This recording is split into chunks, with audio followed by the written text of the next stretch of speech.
আমার ঘুমের ঘোর না কাটতেই শুনলাম, তোর কাছে অ্যাসপিরিন আছে খোকা? স্বপ্ন দেখছি এই ভেবে পাশ ফিরে আবার ঘুমিয়ে পড়ার উদ্যোগ করতেই মায়ের কান্না শুনলাম। মা অসুখ বিসুখ একেবারেই সহ্য করতে পারে না। অল্প জ্বর, মাথা ব্যথা এতেই কাহিল। বাবা আবার ডাকলেন, খোকা, তোর কাছে অ্যাসপিরিন আছে? তোশকের নিচে আমার ডাক্তারখানা। অ্যাসপিরিন, ডেসপ্রোটেব এই জাতীয় ট্যাবলেট জমানো আছে। অন্ধকারেই আমি মাঝারি সাইজের ট্যাবলেট খুঁজতে লাগলাম। এ ঘরে আলো নেই, কোথাও যেন তার জ্বলে গেছে। রাতে হারিকেন জ্বালানো হয়, ঘুমোবার সময় রুনু হারিকেন নিভিয়ে দেয়। আলোতে রুনুর ঘুম হয় না। বাবা বললেন, খোকা পেয়েছিস?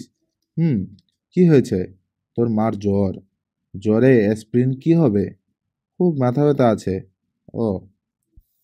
তিনটি ট্যাবলেট হাতে নিয়ে দরজা খুলতেই বারান্দায় লাগানো 25 পাওয়ারের বাল্বের আলো এসে পড়ল। কি বাজে ব্যাপার! একটিও অ্যাসপিরিন নয়। বাবা বিরক্ত হয়ে বললেন, ঘরে দেশলাই রাখতে পারিস না?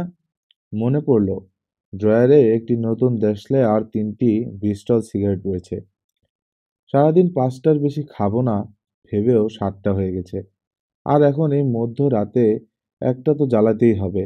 কিছুক্ষণের ভেতরেই